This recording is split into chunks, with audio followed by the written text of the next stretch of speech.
Hey everybody, welcome to the last of 4 sessions here. Every week for the last 4 weeks, we've been trying to look deeply at one of the core prayers of the High Holidays. Last year, and you can find this on our website, we did kind of an overview, a boot camp, where we really tried to get a sense of what all of the prayers of the High Holidays were. But this year, we're trying to go deep and to go especially deep into not just an understanding of the prayers, but I called this series the psychology of the High Holy Day prayers, because we are trying to get into the to understand the sort of psychic place that the prayer is aiming towards, or aiming to take us towards.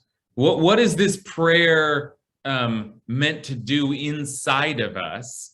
And one of the things that I've been saying again and again is that when we see design in prayer, when we see that the prayer is not just an expression of emotion or desire or some other kind of prayer feeling, but actually the prayer has some kind of structure, some kind of like a noticeable design. That design tells us that the author of the prayer wants to do something to us, to take us somewhere, to, through the movement of the prayer, do some kind of movement inside of us and get us somewhere. So we've been looking at that as we've looked at the various major prayers of the High Holidays. And I have to say, on my end, it's been hard work. It's hard work.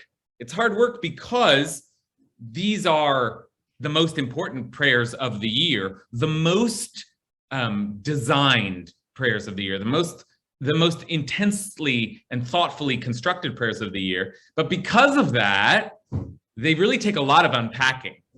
I mean, it really, like some of the architecture here is nearly Byzantine. And if you were with us a couple of weeks ago for our dive into the Musaf of Rosh Hashanah, I mean, we could barely get through the entire structure before we started asking the question, what is this supposed to be doing to us? I mean, it's a real beast, Musaf of Rosh Hashanah. And last week we did Musaf of Yom Kippur, which is no small potatoes either. So all of that is to say that there's good news because tonight's going to be easy or easier. Tonight we have less unpacking to do. The design is there, but in some ways we've set ourselves up for it all along. So what we're going to have to understand about the prayer that we're looking at tonight, which is the last prayer of the High Holidays, Ne'ilah, what we're going to understand about Ne'ilah or design-wise is going to be relatively straightforward, relatively easy to see. And so we can get right into the question of what's the meaning and how is it meant to affect us? Okay. And after all, this is the climax, the culmination of all of the High Holidays. So if we are convinced that these prayers have been taking us on a psychic journey, then surely we have to wonder what the destination is going to be. So that's what we're going to look at tonight. Let's take a look now. Let's just say a blessing before we do, to bring some kedusha, some holiness into our Zoom tonight. Okay. Baruch atah Adonai Eloheinu melech haolam asher kidshanu b'mitzvotav v'tzivanu la'asok b'divrei Torah. Okay, so the prayer is called Ne'ilah. Ne'ilah. And just in the name itself, we already have what to talk about. Because the name Ne'ilah means, what's Ne'ilah mean? It means the locking. Not the closing, but the locking, which is that's an even stronger closing word. So, what we might do right away is start thinking about, well, what's locking, as a prayer experience? What does it mean to say that something's getting locked up? What feeling? Just ask yourself. If I say to you, we're locking it up, what feeling do you have? At the end of Yom Kippur, if I tell you we're going to lock it all up, okay. So we could already, I'm sure, in this brilliant group, we could start riffing on just what locking evokes in us. But let's just like provide a little more grist for the mill, a little more of the context, and just take a look at some of the language of locking before we dive into the prayer itself. What is that language of locking? How does it appear? So let's take a look. I'm going to give you a source sheet and then I'll share it. Okay, that's the source sheet. Oop, looks like not, hold on one sec. I'm going to give you the linkable version. It's like a quirk of Zoom. Okay, there's the linkable version, and then I'll just screen share it as I do. So first of all, just as a running start here, as I often say, a running start, I just want to remind you of something we've looked at before, which is that Ne'ilah, this prayer, this last prayer on Yom Kippur, is unusual in that it is not found on any other day of the year. Now you might think, well, of course, I mean, it's Yom Kippur, like lots of prayers are not found on any other day of the year. What's the big deal? But what I mean to say by that is, actually, most of the prayers over the high holidays are augmented versions of prayers we do every single day. So there is Shacharit on Yom Kippur, and Shacharit on Rosh Hashanah, and Shacharit on Shabbat, and Shacharit on Wednesday. That's the name for the morning prayer every day of the year, including Yom Kippur. And so most of the high holiday prayers that we're going to encounter is just like Mincha of Rosh Hashanah. And then the question is, okay, well, but what does the Amidah look like? What is the standing prayer? What are the words of the standing prayer? Or what Torah readings do we do? Or what do we insert into these prayers? But Ne'ilah is something else. And we already said that Musaf is something else because Musaf doesn't appear every day, but Musaf does appear every single Shabbat and every single holiday. Ne'ilah is unique to Yom Kippur and unique only one day of the year. Okay, so this is just a reminder. Maimonides sums this up for us. There are, he says, 3 daily prayers. The evening service, this is not your source sheet. This is just a reminder from before. There are 3 daily prayers. Every single day, we daven Aravit, or Mariv, the evening service, Shacharit, the morning service, and Mincha, the afternoon service. Okay, those three prayers a day. Muslims pray 5 times a day, Jews pray 3 times a day. These are standard prayers, okay? On Sabbaths, festivals, and new moons, as I just said, there are 4. There's an extra prayer, the 3 daily services, and the additional service, Musaf. Musaf literally means the additional service, Musaf, adding on to, okay? So that's it. That's the standard. That's about all you have to know on every day of the year, except for on the Day of Atonement. On the Day of Atonement, on Yom Kippurim, there are 5 services. The 4 just mentioned, and Ne'ilah, the closing service. So just as I'm giving you grist for the mill here, think about, okay, we have this service, it's called the locking, and it's an unusual service that doesn't appear at any other day of the year. So at the end of the day of Yom Kippur, there's an extra service, and it's the service of locking. Okay, now just one more thing before I open up the group. One more thing, the locking, what is the locking? So some of you, if I asked, the locking of what? You would probably say the locking of the gates. The gates. Okay, although that is a little more texture. What gates, then you might ask? So let's begin just by looking at some of the language of locking that we will encounter in this prayer, and we're actually going to turn to the piyut that is found at the beginning. So we say a silent Amidah, and then the Chazan repeats the Amidah, but in Sephardic tradition, there's a particular poem that they sing before the repetition of the Amidah, and it's such a beautiful poem that it's been widely adopted. It is found in the Lev Shalem, which is very Ashkenazi most of the time, but has this piyut, this poem, which is El Nora Alila. You know this one? El Nora Alila, El Nora Alila, Amselanu Mechila, Beshata Neila. Okay, that's the refrain. Let me just give you some of the language here so we can begin to talk about what it means that there's locking going on. Okay, El Nora Alila, God awesome and exalted. El Nora Alila, God awesome and exalted. Hamtzi lanu mechila, bring forth forgiveness for us, produce forgiveness for us. Bisha'at haneila, at the hour of locking. Okay, so so this is just one example of many of the poetic descriptions that we will see in Ne'ilah that describe these gates closing. These gates are closing, these gates are closing, and then they're being locked, and it's the end of the day, and it's time to close the doors, close the gates, lock the gates, okay? So this is the language that we'll see across our prayers. Let's just start to riff a little bit on this language. What does it mean to say that we're going to enter into an hour of locking, that we're going to close our holidays with the feeling of locking? Taran, you want to start us off? Yes. You guys can hear me, right? Yep. I mean, to continue on the metaphor of power exchange that I talked about last time, I see this as really the locking into the relationship. As much as like we like to look at Ne'ilah and be like, oh, the gates are closing, and we have to we really have to sit and sort of get the last repentance in. I'm really starting to look at Ne'ilah and be like, oh, it's just that like moment in your therapy session when your therapist like, we have 15 minutes left. What else do you want to get off your chest?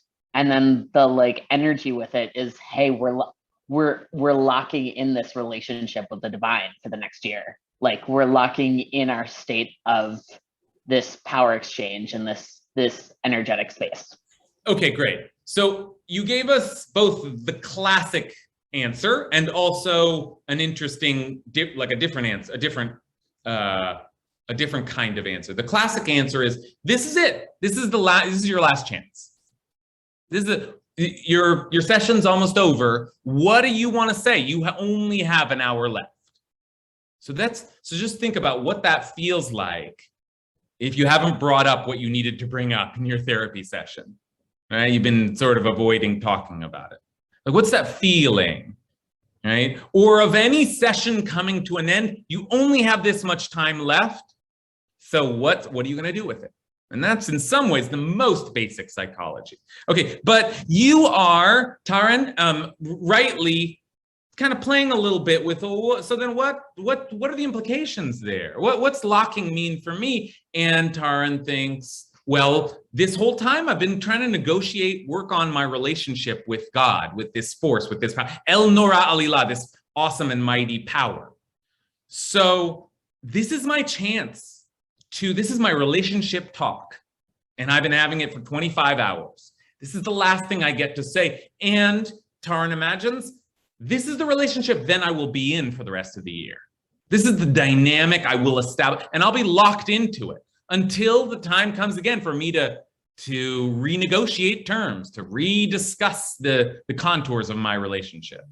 Okay, so there's a locking, there's the feeling of a locking, but it may be the last chance before I lock into the relationship with God that I am able to build, I have been trying to build, or that I want moving forward. All right, let's keep going. Noah Pollock. Yeah. Noah, we can't hear you. What about now? Yep, hear you.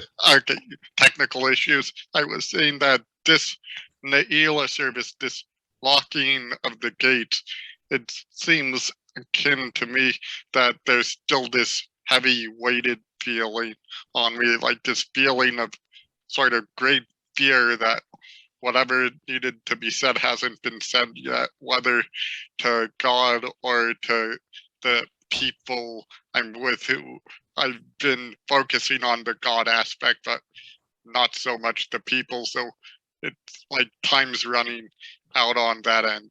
There's this overwhelming sort of desire to like go to the people and like either apologize or check in, or in other terms, looking at my watch, waiting for the break fast as well.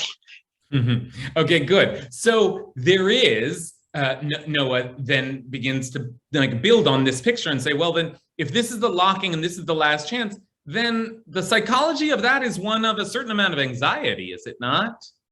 We are being asked to enter into a kind of anxiousness, a kind of wondering, did we do this right? Are we really, have we said what we needed to say? You know, maybe we came in strong. Excuse me.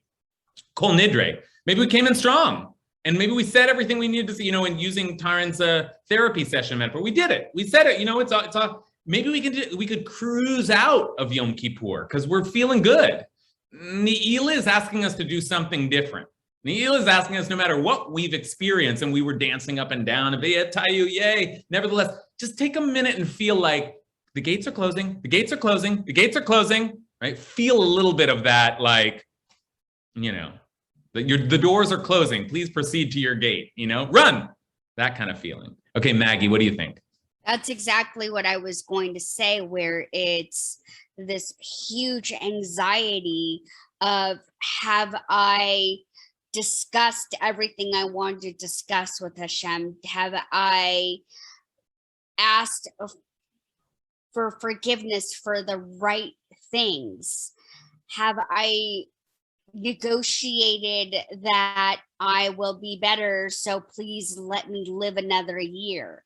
Let me prove myself so that I can continue living and honoring those that have passed. Yeah. Yeah, imagine what then is the thing that you want to say? Is there anything in this last hour that actually, not just you need to say, but that will actually fix it?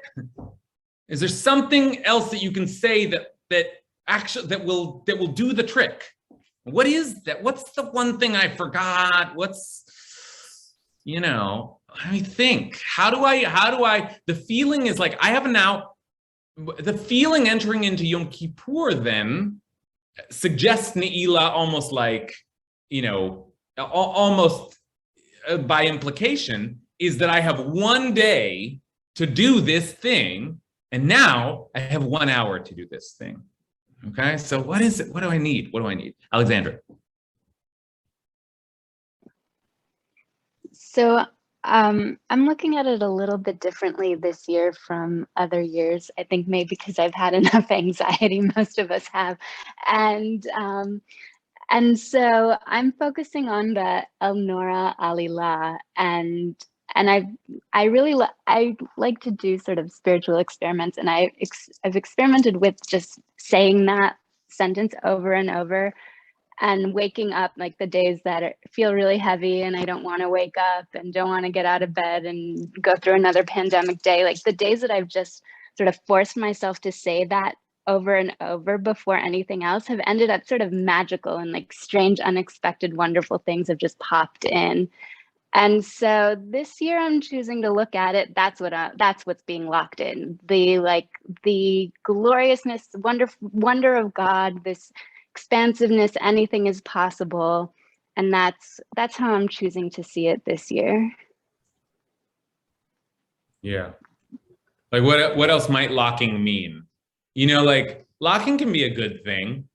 Locking something in a safe, making sure it's, you know, everything's secure, that, you know, I've been working on this now for 24 hours and like, let's seal the deal. Let's, you know, we're good.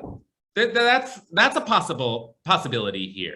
Thank you for that, because, you know, locking is a metaphor. What does it mean? The psychology of the high holiday prayers is not there. There's no official answer to that. We're trying to understand the prayers and then to ask ourselves, well, how does that make us feel? Like, where does that take us? So thank you for that as an alternative. Josie Kramer. Well, I agree with everyone about that moment of anxiety and tenseness at the end of coming to it. But I also see it as something else at this exact same time. So I see it as that medieval gates closing, in the sense that here's this big, huge rushing sound that we're all making with the repetitions of words at the end, and it's amazing and it's incredible. But it's locking in those gates that are not celestial, but are reality. It's bringing us from these individual moments of intense prayer back into the community. And that's where we're getting locked in at the end of the day, is coming back to our community, ourselves. Oh, that's interesting. Totally double-barreled. That's it. That's really interesting what you're saying, Jesse. Is like there's a locking of the gates, and we tend to think of that as like we're trying, almost like we're rushing through as the gates are closing. Like, can we duck in? But actually, you know, if you play with the metaphor a little bit, we're not going to end up in heaven. That's not the idea. We're not actually jumping over to the other. Maybe we're trying to send messages through the gate, but on some level, a wall is coming down, and then God is left to the heavens, and we're left with each other. And we're back here, and we're in our zone. And we're closing this experience, and we're returning to earth, and we're returning to humanity, and we're returning to our community. And that too is part of what Ne'ilah is like allowing for. All right, that there's a locking there that will point us to the other side of the gate, the one that we remain on. Okay, so that's good. All right, let's take one more comment, and then I want to give us a little more of the language of the prayer. Mark Strinnen. Maybe it's obvious, but Ne'ilah strikes me as the fulfillment of the entire behavior that we're doing from the very beginning of Yom Kippur, which is to simulate dying and simulate our death. And the closing is the last moments of a person's life. And the desperation and the anxiety that comes up, if you, the sequence of the prayers in the Ne'ilah service, you may be going to that, Rabbi, but the themes of the sequence in the prayers are begging, pleading God, and remember, and saying to God, you're merciful. I'm your child. I'm the child of Abraham, Isaac, and Jacob. I'm part of your people. And then there's a confessional. Then there's a vidui in that. And then at the very end, we say the things that you say when you die, Shema, and Baruch Shem Kavod, and then Adonai is Elohim, and then the whole thing ends with a sense of ultimate either triumph or transition or transformation. What is that Tekiah Gedolah at the end? That shofar sounding is a sound of both ending and beginning. So there's a triumphal nature at the end. So I think the anxiety of Ne'ilah that's built into it is an attempt to say, this is the last chance, and this is a rehearsal for your last chance. And please, please, please, can we be forgiven of our sins? I confess them, and I am ready to live a better life. Okay, so Mark gives us a whole new theory of Ne'ilah here, and a whole new layer to work with.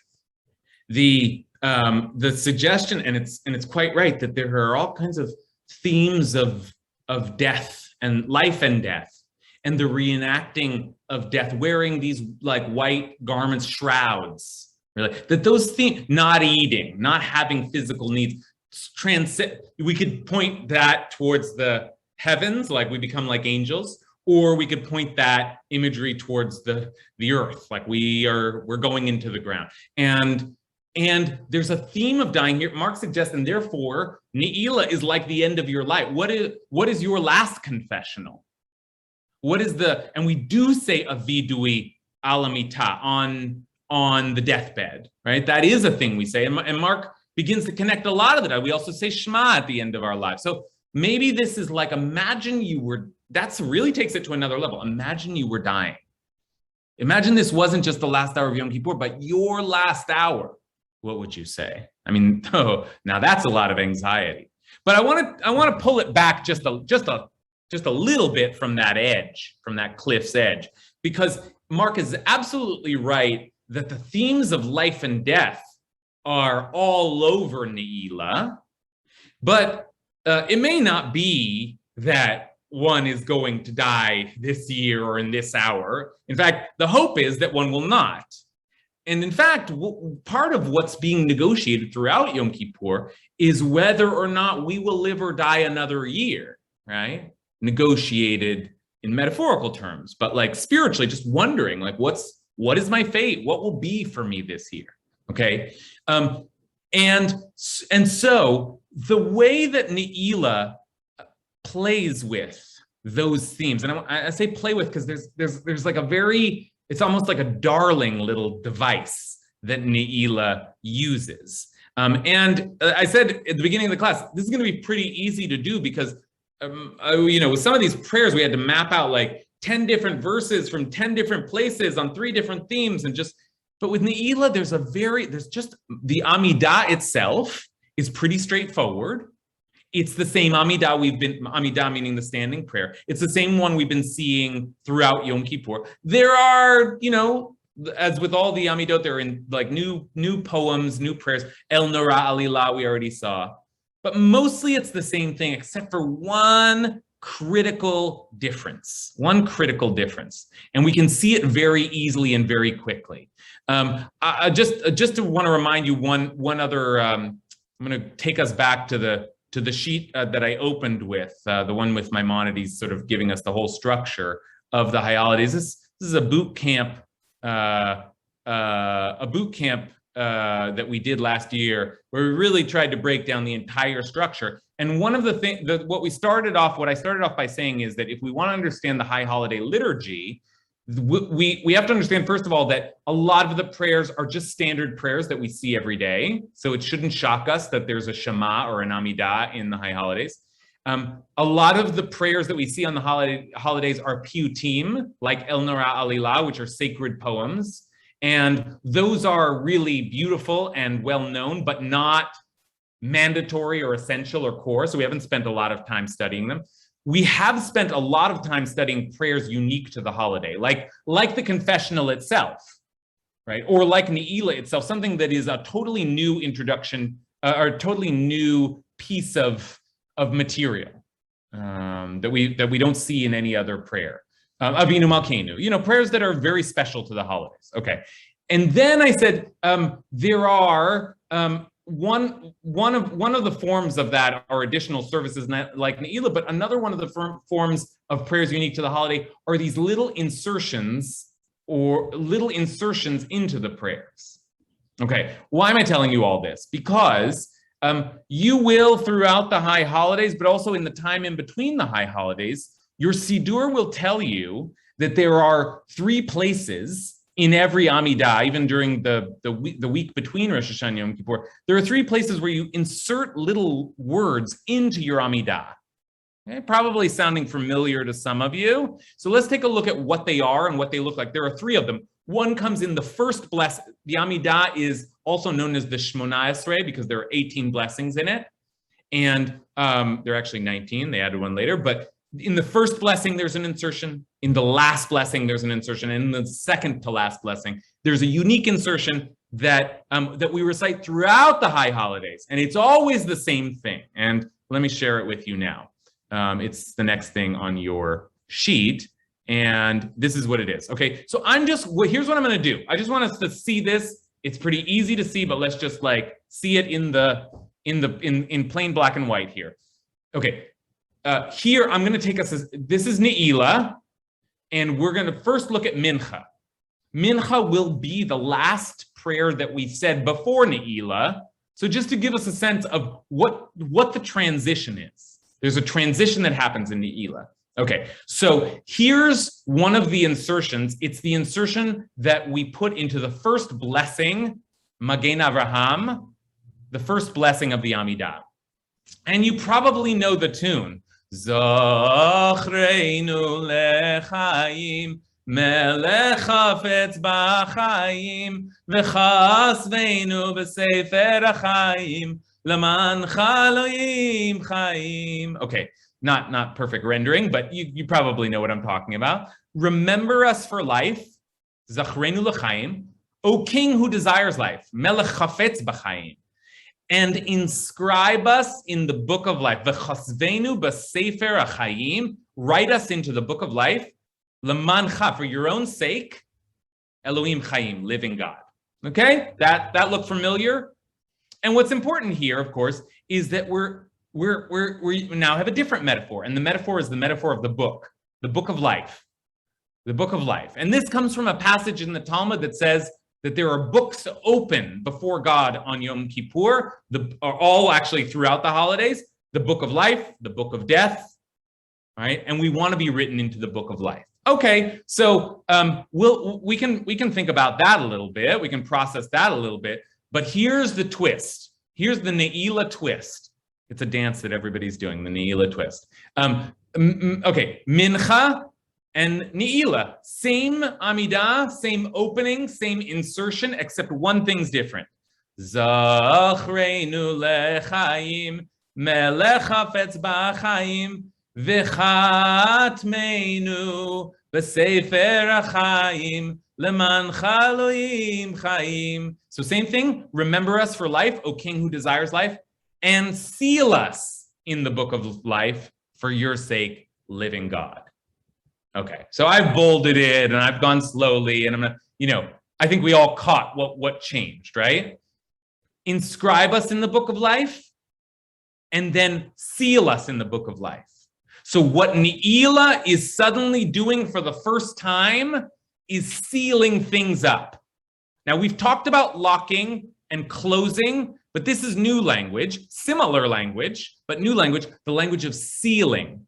And we know that language, probably some of you have heard or said, Gemar Chatima Tova. After Rosh Hashanah, may you finish with a good sealing. So we're talking about Ne'ilah. Gemar Chatima Tova. End this with a good sealing. So let's just take a look at the rest of the places where that appears, and then we'll have pretty much all the information that we need, except for the ending, which Mark has already alluded to. All right, so again, back to Mincha. In Mincha, we say there in the second to last blessing, the blessing of Modim, in the middle of that blessing, we say, Uchtov lechaim tovim kol b'nei vritecha. Inscribe for a good life all the children of your covenant. Now, you can just guess what's coming, right? Inscribe for a good life all the children of your covenant. What's it going to say in Ne'ilah?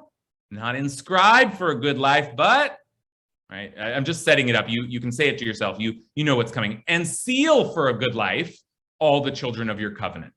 Seal. Chatom l'chaim tovim. And the same thing in the last blessing. B'sefer chayim bracha v'shalom ufarnasa tova nizacher v'nikasev. All right. Now you know what's going to happen. In the book of life, blessing and peace and abundant maintenance. What is maintenance? Is like parnasa, abundant success.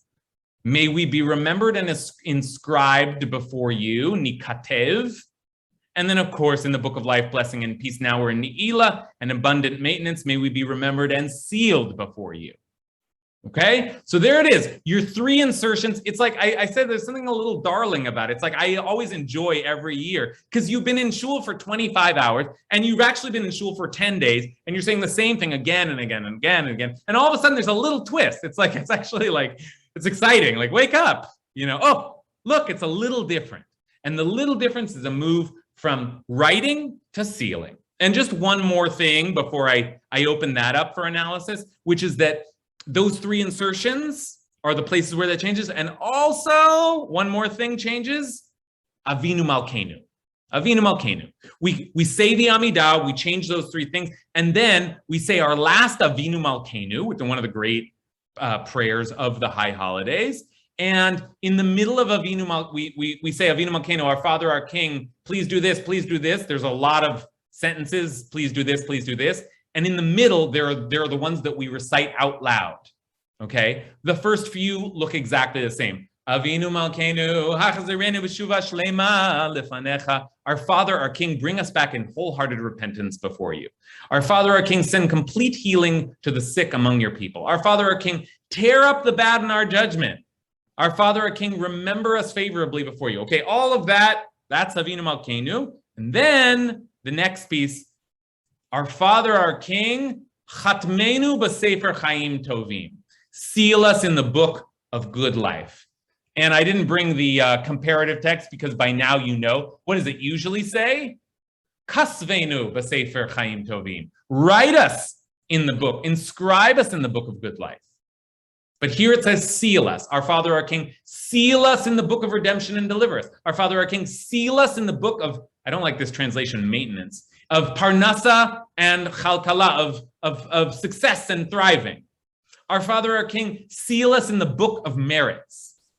Our Father, our King, seal us in the book of slicha u'mechila, pardon and forgiveness. Okay, so there you have it. And, you know, obviously very, very gendered language here. That's just another of the metaphors, and it's just a metaphor. God is not male. But our Father, our King, write us in the book of life, write us in the book of life, write us in the book of life, all the way through the holidays, and then suddenly, okay, seal it up, seal it up.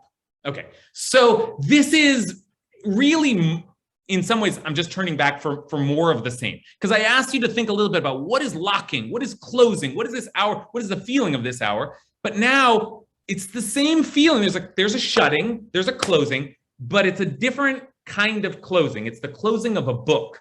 It's the sealing of a book. So let me turn back and ask, like, what's that psychology? What is the psychology, and how does it build on what we've been doing so far? How does it build on the psychology of locking? There's now a psychology of sealing, okay? So Gary Wexler, start us off here. Good to see you, Gary. Hi. So I see this as a psychology of possibility, okay? Katvenu b'sefer Chaim, write us into the book of life, different from death, where there is no possibility and it's final. Life is filled with possibility. We are asking to be written into the book of life. So Katvenu in Chatmenu, even though they sound very final in the language, when you write something, you always rewrite something. When you seal something, you eventually open it up and reseal it.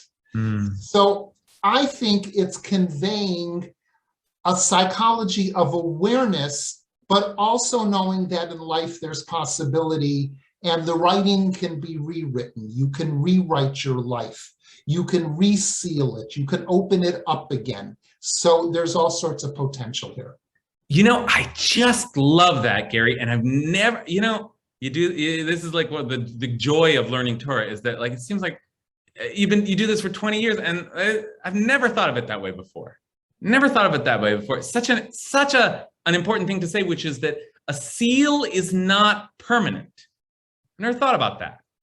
We think of the language of sealing as permanent. It's the writing that can be erased or changed, rewritten, and then it's sealed. And then that's it. And it is it in the metaphor for a year, but next year it's unsealed, right? And so Gary's right. There's a kind of like, put me down for another year. Put me down for another year, and then we'll discuss again. Let's just see what happens. Something about this language of sealing is like, it's the end of one chapter or negotiation, but it is not permanent. It's a stop along the way. And that's a whole new way of looking at this. I appreciate that very much.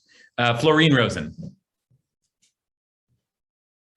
Well, going back to locking and then to sealing, I believe that locks symbolically can be opened and seals can be removed.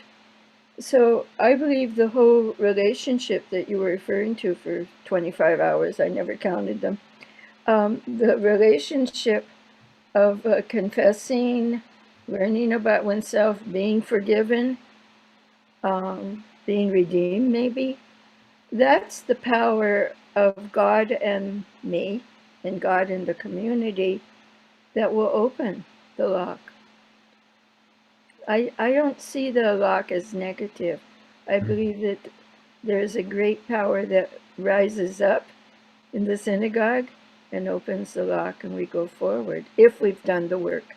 Okay, this is great. So now Florian is building on what Gary just suggested, bringing it back to the locking, which after all also is, I guess, not permanent either. Death is final. There are things that are final, but locking can be unlocked. Sealing can be unsealed. Now, it does mean that, I mean, it's locked for now. It's sealed for now. There's a gravity to it. It's not like, oh, good, we'll just change it tomorrow. Something about this locking that's significant, but it isn't your death sentence, right? It's your this year's sentence, right? It isn't necessarily, I guess, your death sentence. Marla and John. Where are we seeing you, Marla and John? You are on our patio in Leawood, Kansas, and you're all welcome. We have plenty of space for Sukkot. Come, please. Right on. All right. What do you think about this, Marla? Okay, so first of all, Yasher Koch to Gary, and I love what Florian said too. And I wanted to kind of just say for Gary, I think that the 25 hours of Yom Kippur, it's not that overwhelmingly difficult to repent and get into the tefillah and understand where we're supposed to be going. Where it gets difficult is once we leave. And I look at Nila as the seatbelt. I'm now going to lock in and go out there and take all those things that I've just promised for those 25 hours amongst my community and really have to put them to work. And for me, that's what the sealing, unsealing is. It's like a seatbelt. I'm going to lock in and go out there. And like Gary beautifully explained, I'm going to be able to unlock it to interact with those that I meet along the way that aren't locked into shul for 25 hours, but are living in the real world. Yeah. Okay, that's great. You know, you remind me, Marla, in the way you describe it, that like a seal in that ancient kind of imagery is like, you know, it's a beautiful thing. Like you seal, it's like has a design to it. And what we're asking for is a good seal, the seal of the king or the queen or whatever, like the, you know, the good seal, the one that, and you walk around, you got this letter or this book or that, and it has the insignia and the seal on, and that's, you're walking around with that. And this is what you work with for the year. I got a good seal this year. Right? And it means something, and it represents the work that I've done to get there so that I can now walk around. That chapter is closed. And maybe this past year, actually, some of that chapter was bad. It was bad, and I'm not proud of what I did this year, but I worked on it, and I got a good seal, right? Because that's really the question, the theological question of whether or not God is going to doom us or save us in the year. That's like a, you know, as I tend to think of all that as a metaphor, but we could debate those theological questions. But that's not relevant in this moment. In this moment, we're all supposed to be aspiring towards a good seal. We're all supposed to be believing that in this hour we can leave with a good seal. That is possible. We just daven our hearts out. That is possible.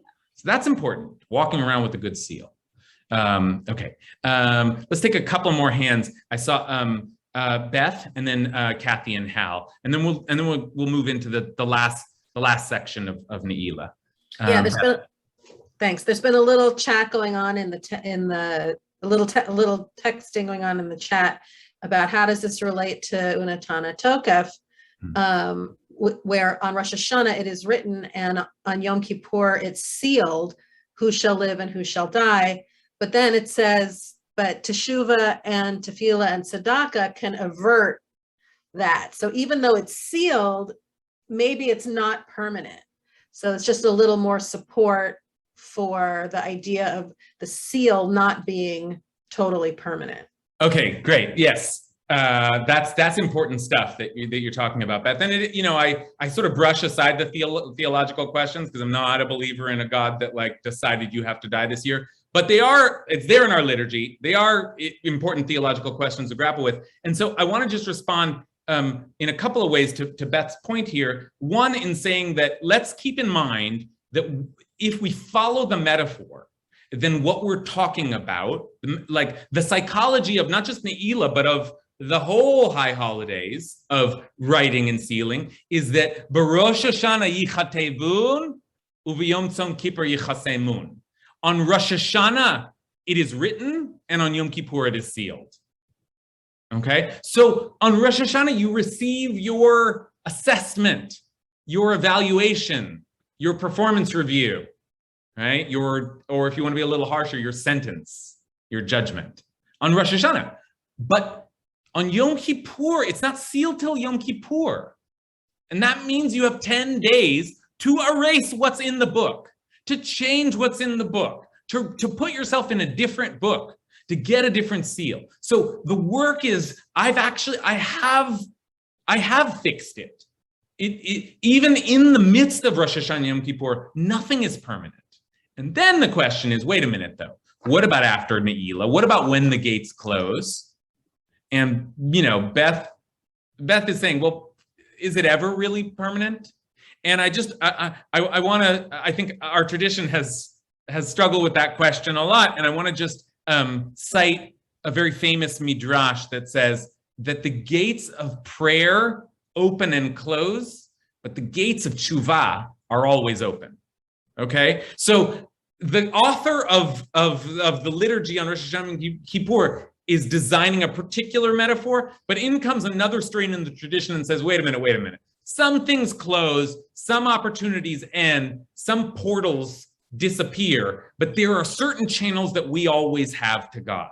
And it ain't just Rosh Hashanah and Yom Kippur. We always have that access. So Beth is wondering, and I think we all have to wonder with Beth and with this midrash, whether there isn't, yeah, sure, these gates are locked, but there isn't like some kind of back door here, right? Okay, good. Hal and Kathy, I think I saw you out there. Are you still out there? No, I put it in the chat. Okay. A better intro song would be Signed, Sealed, and Delivered. Only in this case, I think the deliverance has several meanings. So that's it. Anyways. Okay, wait. Okay, so on that note, the song that I chose by Semisonic, Closing Time, right? I chose with some intention, obviously. This is Sha'at Ne'ilah, the closing time. I want to just remind us of another line in that song. I know who I want to take me home. I know who I want to take me home. And I was thinking of that line also because, I also knew who I want to take me home after Yom Kippur. God. I want God to take me home, right? Like I want to end up with someone at the end of the night, and it's the Holy One. So with that kind of in mind, let's now move to just take a look at the end of Ne'ilah, because the gates are closing, the seal is being kind of stamped, and so we are at the last hour, and then we come down to the last few minutes, and it's as if the end of Ne'ilah, we say this, the Amidah, and we say Avinu Malkeinu, write us in, and the last things we're saying is write us into seal us into the book of life. We've been saying write us, now seal us. And then the gates that's it, they're about to close. And it's as if they're just we just want to shout just a couple of last things, just a few last things before the gates close. And the few last things, as Mark already told us, are Shema, Baruch Shem Kavod, and then the last lines of Yom Kippur. Let's take a look at them. Let's take a look at them now. Oh, before we do, I see one more hand that we haven't seen. Emily, do you want to insert a thought before we move on from it? Well, it's somewhat of a question, and it harks back to what Mark said about death. And so I've always had this feeling at the end of Ne'ilah, like, oh shoot, I didn't really spend the 10 days the way I should have, and I didn't apologize to this person or that person or whatever. And then it's like, well, there's next year. But is part of this metaphor to remind us that you could die, you could die anytime, and it's to push us to get it together before the the gates close, on Yom Kippur, but really before the gates close permanently. Yeah, I really appreciate that comment, question, reflection, Emily, because there is a way in which, and I know, listen, I also have been dealing with a lot of anxiety this year, and I don't want any more of it, so I'm also a little resistant to like anxiety metaphors, and yet there's something powerful about, I'm not saying this is exactly what Emily was saying, but sort of pointing in this direction, the idea that maybe we always should be living in that Ne'ilah consciousness, because it could end at any moment. I mean, and isn't that really the point of all of this death metaphor in Yom Kippur? Not that God decides at the beginning of the year, that's a metaphor. But the idea is like, you really never know it. This might be the year for any of us. It might. And today might be the day, and this might be the hour. So if that were the case, think Ne'ilah. What's the last thing you want to do or say or feel or communicate or express? I have this, when I leave my mother's house, may she live for decades and decades to come. But I leave her house and, sometimes I just I walk out, and then I realize like, oh, I should have hugged my mother, what if this is the last time I see her? And God forbid, I walk out in a huff, because it's my mom and she triggers me like everyone, and it's like, but this could be the last moment. And there's something powerful, and I have walked back into the house because of that thought and said, I'm sorry, I love you. And maybe it's not the most heartfelt, I love you in the world, but in case this is the last thing I say, and that's like, maybe we need a little more of that urgency, if not anxiety, urgency. Like, this is it. This is your one chance. This is your one life. What are you going to do with it? As Mary Oliver asks. So, okay, let's now move to these. What are you going to do with it? What are the last things that you would say to your mom? What are the last things that you would say to your friend? What are the last things that you would say if this is the last conversation you have with God? So let's take a look. And some of them are not so surprising. So this is we finish, we say a Kaddish, and then all of a sudden we say these 3 things. And we actually say these 11 things because we say the first one once, second one 3 times, and the third one 7 times. So what do we say once? Shema Yisrael, Adonai Eloheinu, Adonai Echad. Okay? And that's not so surprising. I mean, isn't that just the most important kind of sentence in our tradition, right? Okay, so Shema. And as Mark said earlier, this Shema is the last thing that if we know we're dying, if we're on our deathbed or we're in an emergency, there's a tradition. Say the Shema as the last thing you say. Okay. Then, Baruch Shem Kavod Malchuto Leolam Va'ed. This is the thing that we say right after the Shema. And the reason that we do is because there's a midrash that says that the first person to say the Shema was Jacob's sons, right? Listen, Israel, we acknowledge that the Lord is ours and the Lord is one. And then Jacob responded, Baruch Shem Kavod Malchuto Leolam Va'ed. Great, great. But we have this tradition that Jacob was borrowing language from the angels. And so we don't usually say Baruch Shem Kavod Malchuto Leolam. May the name of the glory of God's kingship be forever and ever. That's like a wild thing to say. It's a little how do you know the name of God's glory? I know it's a little funny, but we have this tradition that only the angels say that. And so we say it quietly all year. But on Yom Kippur, we say it out loud because we're like the angels. And we say it out loud in the Shema itself, but most prominently at the end of the day, Baruch Shem Kavod Malchuto Leolam Va'ed. And now, by the way, we're really screaming.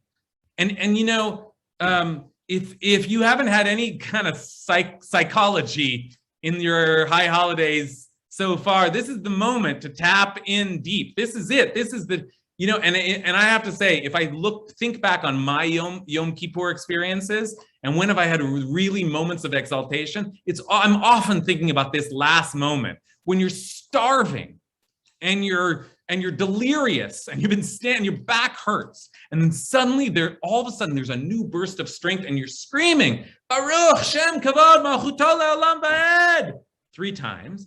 And then finally, and this is the last word, the last line of the high holidays.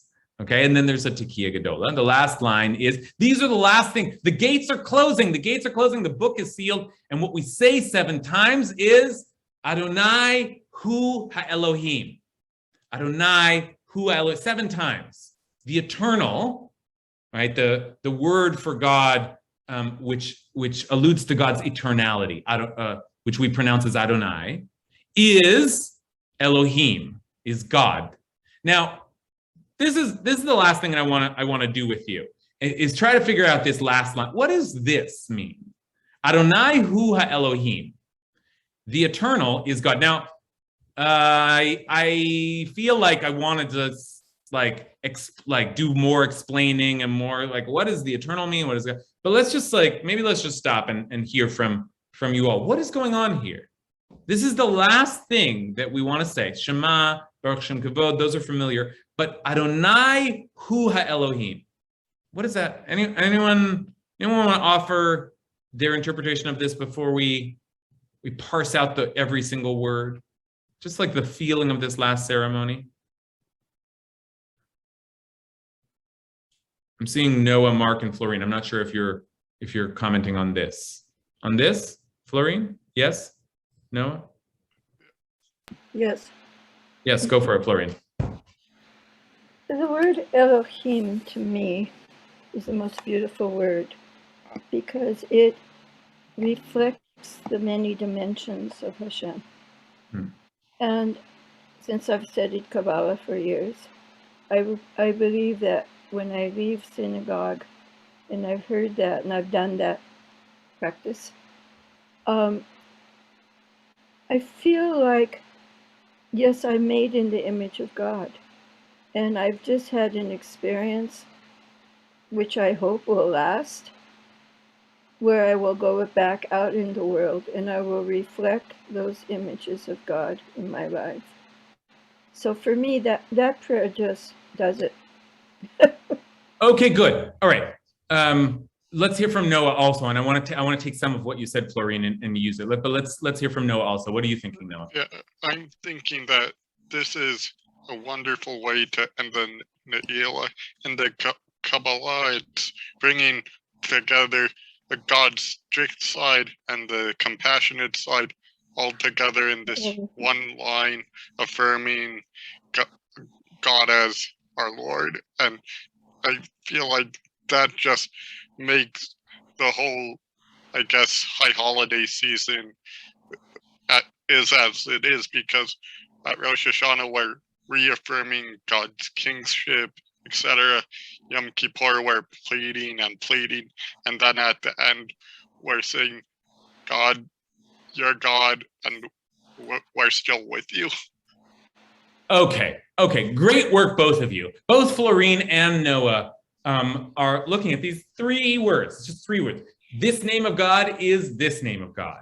Adonai is Elohim, right? And immediately, both Florine and Noah starting to think, well, wait a minute, what do those names really mean? Just not just, oh, that name of God is the same one as it. What do those names mean? Okay, so let's just do some of that work together. And Florine and Noah were starting to do it for us. Elohim is a plural word. It's kind of a funny thing. We begin the Torah by saying, Bereshit bara Elohim. And the verb is singular, but the noun looks plural. Our first word for God is Elohim, which literally means the gods. As if to say all of the gods are one God. Or, as Florine was expressing it, it also means the powers, the forces. All of the forces of the world are actually one force. But it's a word that means power, force, okay? So the many forces are one force. So that's Elohim. Adonai, and we don't ever pronounce the word. It's not really pronounced Adonai. Adonai means my master. But my master is, Yud He Vav He, the tetragrammaton, they call it. And that word is a kind of a hybrid word that plays with the verb to be, and it's sort of like a mashup of was, is, and will ever be.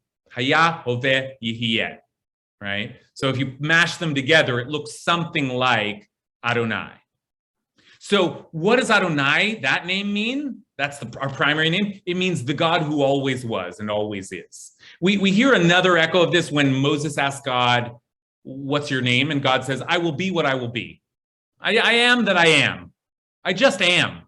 I always am, and I always will be. So I often translate it, and I have here as the eternal, that which always is. Okay, so wait a minute now. Part of what we might be saying then, and this is a lot to say, suggests Florine, if you know your Kabbalah, then you know that part of what we're saying is the eternal one is the same thing as all of the forces in the world, right? That which is now, the forces which dominate now are the forces which have always dominated. God has always been there. God has always been there. And Noah picks up on this sort of art of identifying the names of God and says, oh, it's also true, and Noah's right, that by tradition, the name Adonai is a name of mercy, rachamim, and the name Elohim is a harsher name, a name of judgment. And there are many, many commentaries that try to show you how through the Torah, when God appears and asks Abraham to sacrifice his son, it's definitely Elohim, the God of severity and judgment and harshness. And when God is doing something kind, it's inevitably like stopping Abraham from doing it. It's inevitably Adonai, the God of mercy. Okay, so there, again, you have another big theological statement Noah's suggesting that maybe what we're saying at the end is the Adonai hu Elohim, the God of mercy, is the God of justice. Okay, you see what we're kind of doing here? And I want to just, because Noah said it, I want to give you the last text of the night before we open up for final thoughts, because what Noah said is very similar to what one of my favorite Hasidic commentators, the Maor Vashemish, Rav Kalonymus Epstein, I believe. The Maor Vashemish says the following thing, very similar to what Noah just said. He says, why do we say after Ne'ilah, Adonai hu Elohim? Well, we say it 7 times. He says, and the 7 hints at an ascension into the upper worlds. What does he mean by that? The higher we ascend from level to level, the more we begin to understand what we previously thought, which is that Adonai, the name of God, which represents pure mercy, and which we assumed had nothing to do with judgment, that should be a hyphen here, is actually the same as the God we call Elohim. So very similar to what Noah just said, that the final realization of Yom Kippur is that the God of mercy is the God of justice, that it's all one, it's all the same. Okay, wow, what a big thing to say, mind-blowing, except what does that mean? So let's take our last minutes together and ask, what does that mean? Why this last line of the high holidays, Adonai hu Elohim, might mean, as Florine rendered it, all of the forces of the world are actually one eternal force. Or as Noah rendered it, and so did the Maor Vashemish, the God of mercy is actually the God of justice. Now, what does all that mean? And, to tip the hand a little bit, let's not forget that what we've been dealing with for the last 10 days is really the God of justice, right? So now, in this last moment, what does it mean to say that the God of mercy is the God of justice? Okay. So let's hear some final thoughts. Mark. This ending of Ne'ilah is not linear. It appears to be linear. You go from Shema to blessing the name to Adonai hu Elohim. But it's actually cyclical. The very last God, Adonai hu Elohim, goes right back and points back to the Shema. Because in the Shema, we say both names of God. We say Adonai Eloheinu, That's Adonai. Right. And so what happens then is, as you're moving through this sequence, You probably have a moment of panic. I'm about to die. Which God should I call on? The mercy God, whose name is Adonai, or the justice God, the judge, whose name is Elohim? And I just said that it's all one in the Shema. And I'm blessing this name. I'm looking in desperation for the name. And at the very end, the last moment of Yom Kippur consciousness is I recognize, oh my goodness, Adonai is Elohim. And I don't even say it once, I say it 7 times, which brings me back to the Shema. And then I either go on with my life or my life ends. That, especially metaphorically, the life, which is the life of the shortfalls and the sins and all that kind of stuff that I did past year. It's beautiful. The architecture of this is absolutely stunning. Yeah, I agree with you there. I mean, first of all, you're right that, you know, once you're screaming Adonai Hu Elohim, having just said Shema, that is part of what you realize. Oh, the Shema also says, right, that Adonai is Eloheinu. That is that merger, and it's all one, right? So in some ways, we're doing this all the time, but this is a really direct, compact, precise formulation. God, Adonai is God Elohim. And I love the way you put it, Mark. It's like, maybe I've been spending my whole Yom Kippur, my whole high holidays, my whole life wondering, like, what is God good or is God mean? Is God kind? Does God love us, or is God severe? Like, what is the nature of God? And the answer is not the one that we might want, which is like, oh no, God's good all the time, God's kind all the time, yay, God loves us. No, it's like, it's both. It's both. Somehow there's all of the experiences of God I have had, some of them pleasant, some of them unpleasant, some of them terrifying, some of them comforting. They're all part of one big force, echad, right? And that realization may be the goal, the aspiration of this entire process, is to come to understand, at least as the Me'or of Shemesh narrates it, we get more and more sophisticated in our understanding of God as we ascend. And finally, we come to understand that, oh, the different versions of God that I've been dealing with, the different metaphors that I've been using, the different experiences I've had, the ways that reflects on me and my relationship with God. Will I be punished or will I be saved? Which book will? It's all one. It's all the same. Okay. Now, what exactly does that mean? I mean, that's a powerful thing. So, all right. So let's see if we get any last thoughts on it. Gary, what do you think of this? So I'm thinking of it more auditory than the actual words itself. It's like we have been in deep prayer, deep thought throughout the entire day, the relationship between humans and God. And it's been multiple humans. I mean, think of Ikar on good years. You've got 1,500 people sitting there, and you've got this plurality dealing with this one entity in this way. And so the whole day has been in this relationship. And at the end of the whole thing, you go into this shout, like the king is there. This is my king. This is the guy. This is the person. This is what is. And so it's this auditory release at the end of the day, rather than the words itself. They make you feel really good after you've just poured your guts into this for now, for 10 days and for this whole period and the month of Elul and all of this stuff. And it's like, it ends at this exaltation. Okay, great. That's true too. There's a lot going on here theologically, but it is just a final rallying, just as that scream is also, it's part of the psychology, the experience as well. So that's important also. Elizabeth?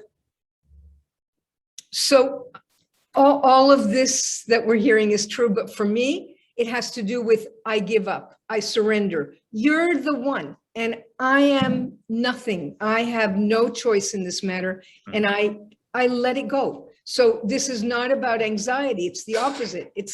I'm okay. Whatever happens, happens. You're the guy. I am not. I'm done. Yeah, that's great. That's great, Elizabeth. And in some ways, I think that ties on nicely to what Gary was just saying. There's a little bit of a like, okay, I'm done thinking about this. I'm done trying to get into books. I'm done trying to, just do with me as you will. I am done. We are done here. Like, close the gates, call it a year, right? Like, that's part of the energy here too. And there is some very deep theology going on here. I mean, there's something very powerful about spending all of this time with this like judgment, executioner kind of imagery, and then to end by saying, yeah, but really the God that's been presiding over all of this, the God that we're so worried about, is actually the God of mercy. It's the same thing, and that God's going to come through for us as well. And I think that's part of what we're saying here is like, no way God's gonna write us into the book. No way, because he's also Adonai. He's also the God of mercy, right? And if there's any final proof of that, it's the fact that the service comes to an end with Adonai Hu Elohim, but then the shofar is blessed, and then what do we say? We do say one more thing. It's not part of the official Ne'ilah, but we say one more thing. We say, L'shana haba b'Yerushalayim. Next year in Jerusalem, as if to say, oh, we'll definitely be here next year. No way, we made it, right? The gates are locked, we're in. I'll see you next year, okay? So with that, I will see you not next year, although it will be next year. I'll see you next week and it'll be next year. Thank you for taking this tour with me. I hope and pray that it has made that has deepened our relationship to these prayers and opened up the possibility that we might take not just a liturgical journey, but really a deep psychological, spiritual journey as we move through the Machzor this year. Been a pleasure. Shana Tova to everybody. Join me on a pre-Rosh Hashanah hike on Sunday if you wish. And Shana Tova.